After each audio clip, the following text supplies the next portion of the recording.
Welcome to a new series called Ski Tips. Each week we'll be finding out why more and more people are strapping planks to their feet and sliding down the steepest mountains they can find. Does it make sense? Apparently not, yet incredibly 1.5 million Brits will be doing just that this year, and we'll be with them. As Ski Tips takes to the slopes, what's coming up? We'll take you to the places you've only dreamt about around Europe and south of the equator too. See how it's done in New Zealand. We'll show you the people who fly, like the British downhill team. And the people who try. England cricket captain Graham Gooch on his first ski holiday. Where to stay, where to be seen when the music starts. And if you think there's only new ways of getting around, we'll show you that in the mountains they've been hooked for years. It's probably a disease. It's very contagious. Once you've done it the first time, you certainly can't give it up, so it is incredibly addictive. For me, skiing is my life, so that's all, yeah. You come home after a skiing holiday and you just feel so satisfied, so healthy, you know. One of the greatest holidays there is. Communing with nature, the mountains. It's relaxation, I think. Skiing is a sport where you are away from everything and there's no telephone. It's yourself and freedom, total freedom. However well you ski, most people will tell you it's just a privilege to be able to see this kind of scenery. It's fantastic, isn't it? Sweet dreams are made of these. Who am I to disagree? I travel the world and the 7 seas. Everybody's looking for something. Some of them want to use you. Some of them want to get used by you. Some of them want to abuse you. Some of them want to be abused.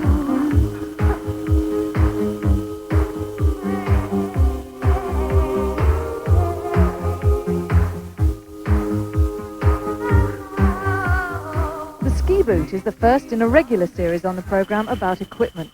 On a list of priorities, it's the most important technical item. The boots are the vital link between you and the ski.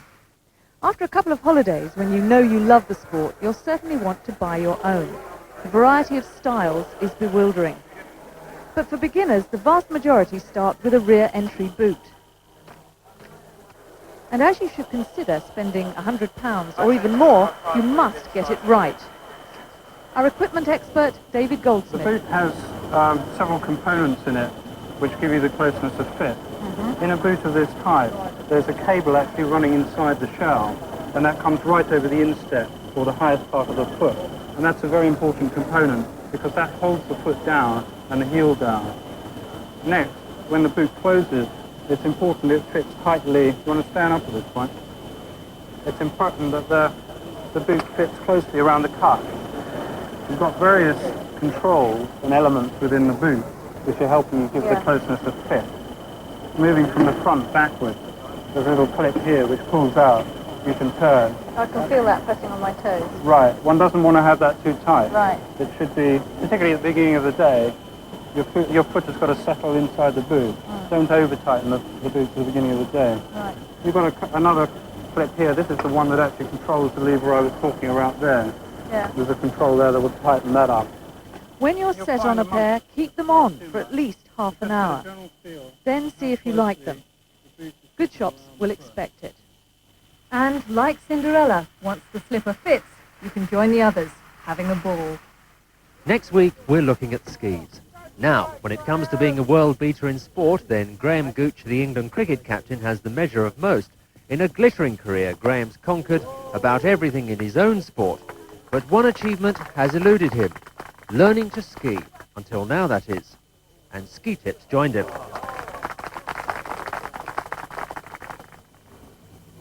This is the story of the Gooch family abroad.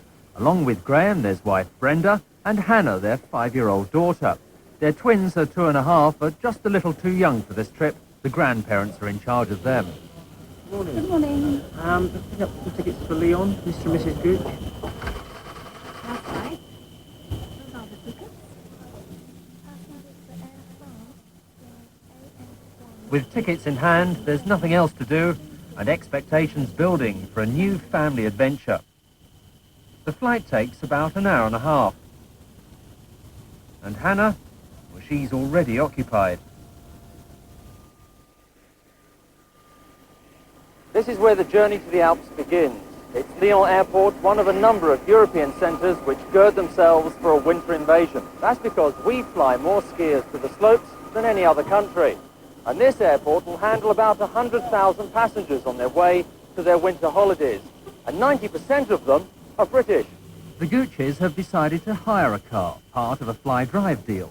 That's to cut out the long drive across Europe, but still give some flexibility in the resort. The ski rack's not necessary, but I think we need some chains and a ski package. Okay, there was chain on the car. Okay, thank you. All the major companies offer a special package of accessories for driving in the mountains. Next up then, Val d'Isère. And when the sun shines, Frenchmen will tell you that high in the Tarentaise, it's some of the best skiing in the world. Let me take you to a place I know you wanna go. It's a good life. Hey, hey, hey, yeah. I wanna stay right where you just don't say no. No, no, no, no. I have got a feeling that you're gonna like it, what I'm doing to you. The Gooches are here at the first great skiing festival of the season, the Première Neige, and it's living up to its name with the year's first great dump of snow. This is also home of the ski world's first modern superstar, Jean-Claude Killy. Indeed, the whole ski area is named after him. The man who dominated the sport in the 60s is now quite literally a living legend in his town. And also very happy to meet a fellow sports star. We are very glad you are here. Well, it's just nice to be in Val d'Isère. Unfortunately, we don't know much about cricket, but we are willing to learn. Well, nor do I don't know much about it either, so... Well, you are the captain, I understand. That's right, yeah, well... Graham being very modest about his own skills, but now he is heading into the unknown. You need some skis and boots? Yes, please. Yeah, could you please sit? Okay. What size do you want? She's an 11 or 12 inches. She's 11, okay. Yeah. Tu peux me donner une taille 11, s'il te plaît? Merci. Yeah, this one's a bit better. They've got to feel fairly tight, have they? Yeah, that's better, huh? Feel better. Try to plant the boot.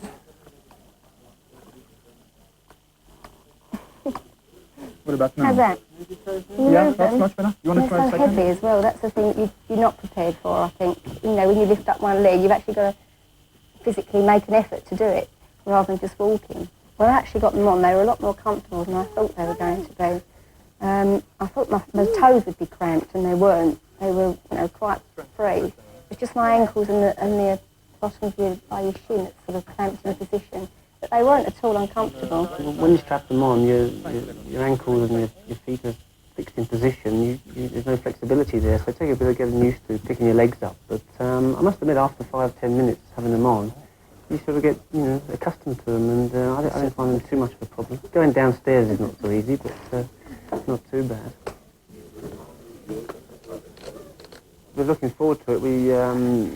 The lady who's going to teach us, Patricia, she seems very nice, and I hope she's got a lot of patience, because... going to need it, I think. That's right, she is, and we'll give it a go, and you've got to go into it wholeheartedly and hope that you improve bit by bit, and even if things don't go well, as long as we try and do what she says, that'll be that's what it's all about. I mean, might not succeed, but as long as you try, that's all we can ask. I think if we enjoy it, that's the main thing.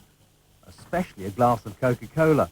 So it's off the ski school, and now they've also got their higher skis for beginners never taller than the person's height, but still causing a few handling problems. You're a total beginner. Never skied before? Never skied ever before. Okay, then. That's going to be fun. First lesson, sidestepping up the slope. Bring on Malcolm Marshall, that's what I say. You're about to bowl too quick in this. But Gooch coming in from the nursery end, a different proposition. Find out the further adventures of the Gooches on the slopes in 2 weeks' time.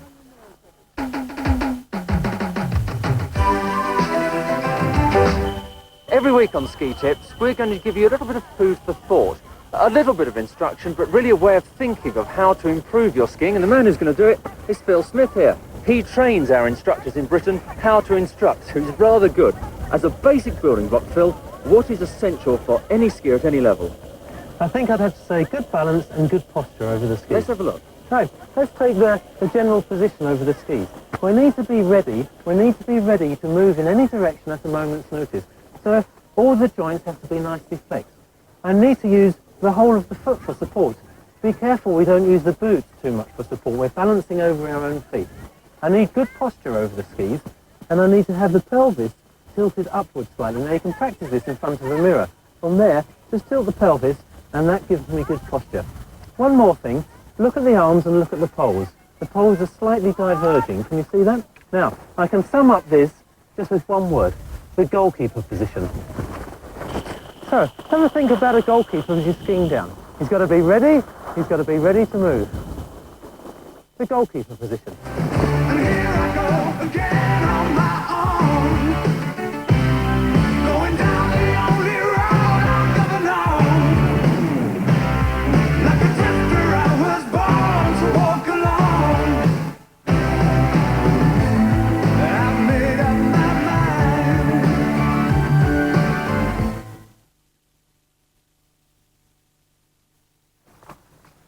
At last. You look great. Hey. Uh-oh. I clashed with the car. Self-leveling suspension. Right. This is nice. She doesn't like music. There we go. Ah, better.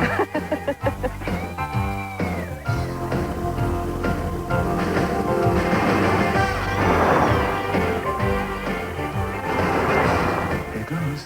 Do you fancy a coffee? Original. A bit flash. Oh. Ah. Self-leveling. Suspension. Stupid gadget. Citroen BX GTI. Loves driving, hates garages.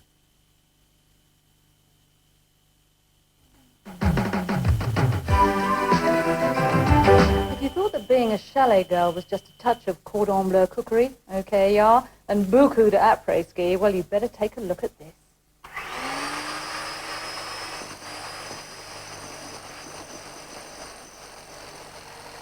Pre-season preparation of chalets bears no resemblance to prep at Benenden or Rodine. Well, it's very different, and it's hard work. And sort of, you had to, to get down and really scrub and really work and, rather than sort of sitting in an office from 9 to 5, your hours are completely different. You're going to be working hard? Yeah. We cook for 10 people. We do cook breakfast, dinner. We come back at 6. We can ski from, say, 10:30 until 6 in the evening. It's brilliant. You don't do it for the money, do you? Well, no, I don't do it for the money, no. But we get a free ski pass, we get ski hire, we get boots, we get food, accommodation. So basically it's all relevant. I mean, the money that we get is just spending money. And there's, plenty really. We get cheap drinks down at all the bars, half-price drinks. We do actually go out every night and sort of crawl back, stagger back at about 3 o'clock in the morning. I think in this sort of environment, people who you've always thought were rather quiet and timid suddenly loosen up a bit. Yeah, we don't choose people because they can do a song and dance routine, but most people after a few months out here, a few hundred litres of wine become worth knowing. Obviously the nightlife here is great. Do you find difficulty in getting them back ready to cook breakfast in the morning? I don't think a lot of them come back. I think they come straight into doing breakfast. I don't know what their eyes look like from their side, but from my side they're pretty bad.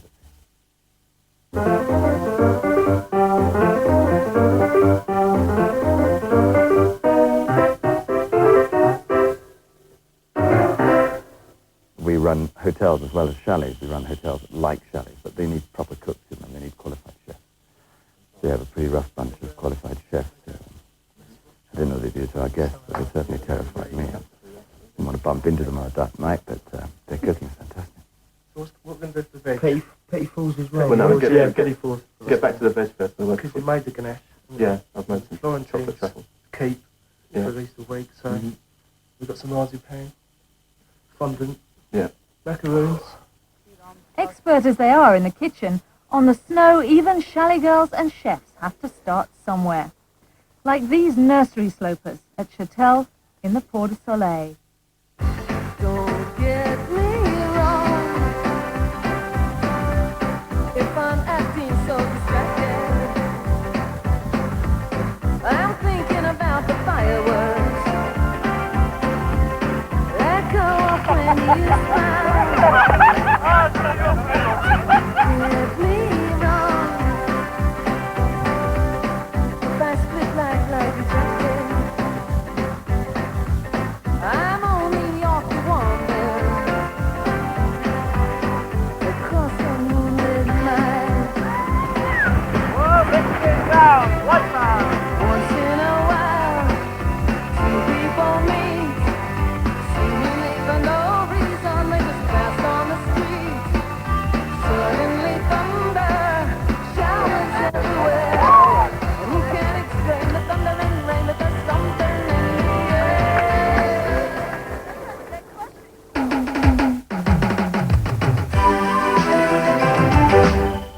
Now, as we're making turns down the hill, we need to stay in balance over the skis. So as you're making the turns, think of the speedway rider. He leans his bike into the turn, and as it skids sideways, he stays balanced over the skis. I lean my legs into the turn and stay balanced over the skis. Okay, now that's a movement, not a position, and it's called angulation.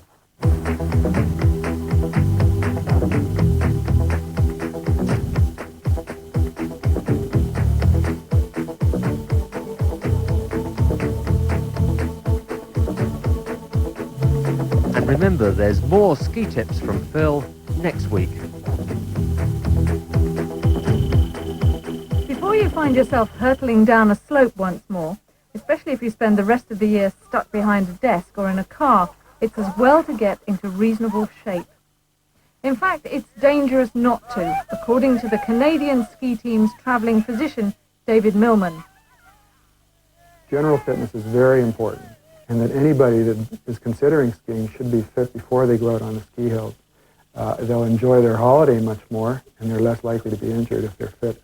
How fit should that be? I mean, someone who does regular sport, should it be? How much should you train? Well, regular sports will help in that they help in aerobic conditioning and not losing your breath very quickly.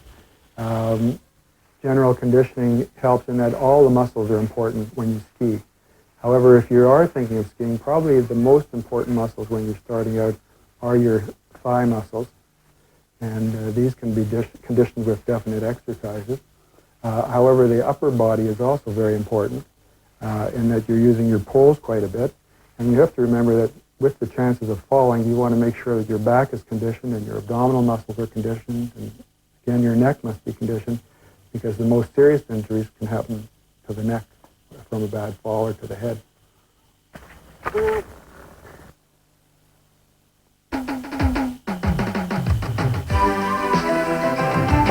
Every week on Ski Tips, we'll be looking at the lighter side of ski inventions. You won't believe this. No, you won't. This is our gizmo of the week. I'm not going anywhere, and I'm still in pain. And it's all the fault of this inventor here. Aldo, what is it? Well, this is a skiing simulator. That's what you're doing, you're simulating skiing. Lights here are telling you what you're doing wrong. It's looking at that. There's a lot of red lights and not many green. How long do you think I need on this to be a good skier? Well, if you stay with me only 1 hour, and you'll be a top skier. I'll also be a stretcher case. Thanks. And coming over the ridge, it's Peter Muller himself. And the great Swiss skier, 24 years old. Now here's a real ski machine, the grand old man of downhill racing, Peter Muller of Switzerland, a World Cup star for more than 10 years. This is him way back when. But surely he's past it now. It's better old and fast than young and slow. Oh yes, there is hope for us all. Meet retired Sussex doctor Pamela Hamilton. a young man came to see me about my bathroom. He was a plumber. And he said to me, I'm going skiing in February. And I said, David, that is something I have always wanted to do. How old were you? 62. And he said to me, Pam, if you don't do it now, you never will. But now some real opposition for Pamela, her toughest test so far. We're in St Anton in Austria, and this, a very special private race for the British. Oh, one exception, the only foreigners allowed in, the whole of the Austrian national ski team. The organisers have borrowed them to pathfind their way down the course first. They're all here, this season's men in form. Bernsberger, Hoofliner, already the runaway leader of the Downhill World Cup. And Leonard Stock, former Olympic champ, is the star turn. He won last week's race at Largs. Well, this is how you really do it, but still to come, the serious stuff. The Ski Club of Great Britain against a group called the Snowcats. And Dr. Hamilton knows what's in store. My instructor on the dry slope said to me, Pam, if you want to improve your skiing, you'll go to a race camp. What does an old girl like me want to go to a race camp for? Don't be so stupid, you see. And she said, well, if you want to improve, you'll go. And I went, and it's magic. Absolute magic. And the Austrian instruction, and, you know, they get you going, and they get you doing it right. And the only way to ski well is to get the right technique. And if you get the right technique and learn how to do it properly, you'll improve whatever age. Number 5, Mrs. Pamela Hamilton, 66 years old. Comes to the blue gate, has to step a little bit back. I've had people of 45 years old say to me, oh, I'm too old to ski. Well, it's absolute nonsense. Look at me. You've got to have a sort of basic general fitness, but it's magical. I mean, the mountains are so beautiful that to get up there and to see the view and the sun shining and then have that tremendous joy of going down the hill as fast as you can in good style. I'm old, I'm short, I'm not very elegant, but I do think it's terribly important to have style. And even my colleagues that I ski with say, well, Pam, at least you ski with a little style. Now, that's enough for me. And there comes Pamela, fast and rapid, comes to the pool now. Just another one. And in a few seconds, she's passing the finish line. There were plenty more contestants to come, and the Snowcats giving rousing support. They started as a group of doctors from Sussex, but now encompass a broad church of skiing converts. What is it like to be a Snowcat? Oh, absolutely super. Until I met up with them, it was getting very difficult to find enjoyable skiing companions. And this has been an absolute revelation. I've enjoyed every minute since I've known them for the last 17 years. That's the key to it, isn't it? Oh, absolutely. It's fun. Absolutely. And good. It's such a big group that whatever standard, you've got somebody to ski with of a similar standard. Thank you very much, John. Will that be enough?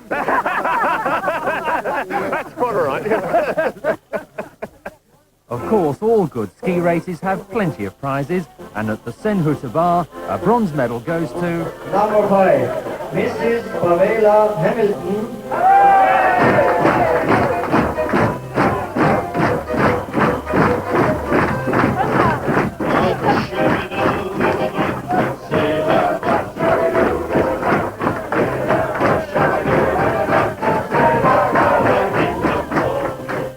Anton, the evening's festivities have only just begun. That's it from Ski Tips, but more fun and games and more snow forecast for next week. From him and Liz and me, goodbye.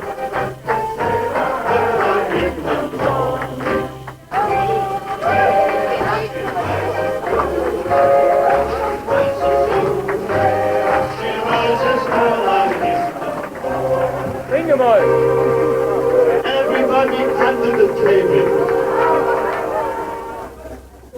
With your right hand to pick the glasses off the table. I know.